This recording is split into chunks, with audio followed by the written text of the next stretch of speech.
Live from Fargo and serving you on TV, online, and on the go. This is Valley News Live at 10. I think everybody's vote is important, whether you're on the winning side or the losing side, whether you're in a race that is decided by a few votes or thousands of votes. It's still important. Hundreds of people used set-aside ballots in yesterday's midterm elections, and today they are wondering if their votes will make a difference. Valley News Team's Veronica Marshall spoke with local election leaders about set-aside ballots and the effect that they can still have on local and state elections.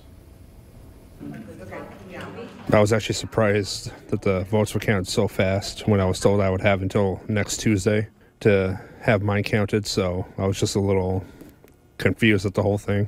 Dave is one of the nearly 500 people in Cass County who voted in Tuesday's midterm elections using set-aside ballots. I didn't have a valid North Dakota license at that moment. Now that most of the races have been called, some of those voters are questioning whether or not to finish the set-aside ballot process of getting the proper ID and heading to the courthouse. They have taken the first step in making sure that their vote counts. Now they need to take the final step. Cass County election leaders say so far, only 5 of the nearly 500 people who voted using set-aside ballots have brought in the documentation needed to make their votes count. But election leaders say now isn't the time to give up. All votes matter. We have one race in the county, in a legislative district that's only 24 votes apart. So that's how important some of these votes can be. For Dave, it wasn't a question at all. Had to go through a process today where I had to go down to the courthouse and the DMV just to validate who I was and where I live to get it counted. So hopefully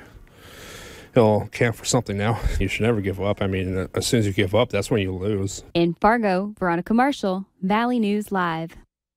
If you voted using a set-aside ballot, you have until Monday, or the morning of Tuesday, I should say, the morning of Tuesday, November 13th, to bring in the right documentation. Now, for more information, go to our website at valleynewslive.com. It's still a good idea to take your time on the ice-covered roads in the area. And the below-average temps, that's not helping us a lot either, keeping it brisk out there.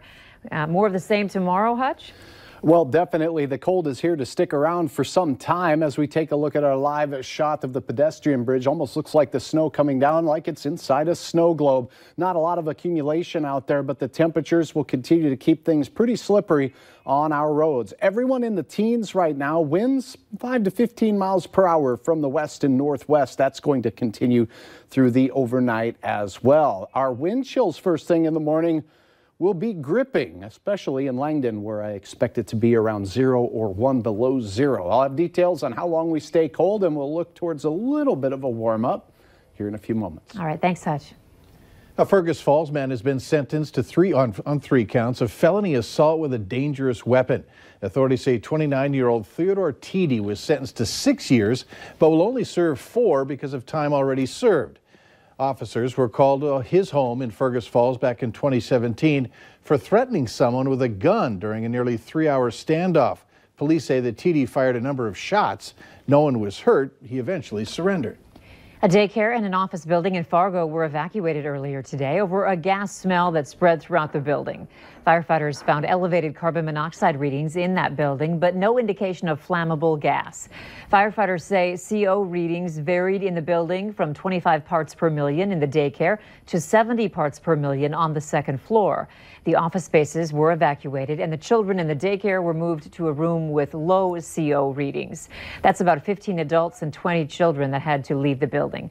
The cause of the elevated carbon monoxide? A construction crew was using a gas-powered concrete saw inside the building without ventilation. Jeff Sessions is out. Matthew Whitaker is in as acting Attorney General. Sessions' resignation came today at the request of the White House. As for Whitaker, he takes over after being Sessions' chief of staff. He will also oversee the Russia investigation that the president often refers to as a witch hunt. CNN senior White House reporter Jim Acosta's press credentials have been suspended until further notice. The decision comes after a tense standoff between Acosta and President Trump during a press conference, which was aired here on Valley News Live. Trump answered a question from Acosta when a White House intern walked up to take his microphone away. Acosta held on to the microphone. The White House suggested Acosta had laid hands on the intern.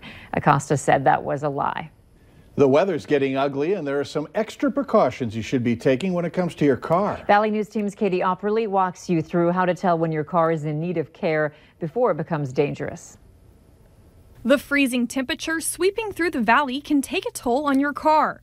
Bryce Darwin at Premium Automotive Care says without proper maintenance, it can be dangerous. Sliding into the ditch or to somebody else, with the tires not having it, good tread on them.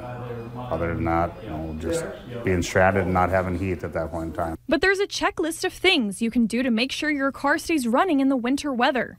Starting with the outside of your car, there's 2 things you should be looking for. 1, check your wiper blades, and 2, check your tires. Windshield wipers are essential for driving visibility. When you use them, see if they clean well. If they do, then they're in good working order.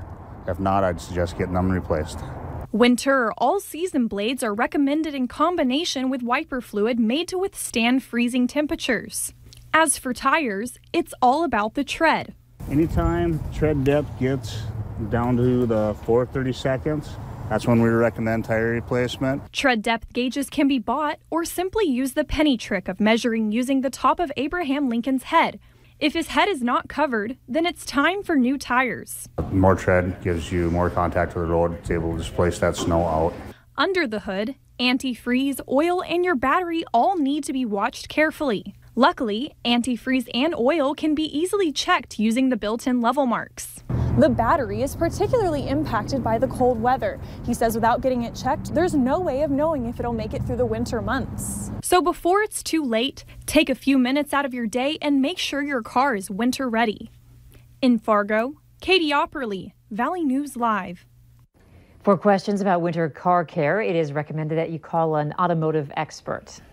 Later on Valley News Live at 10, not sure if you've given any thought to how to make cow manure smell better. The FDA has, and is now giving the thumbs up to such a project. That's coming up. Hutch?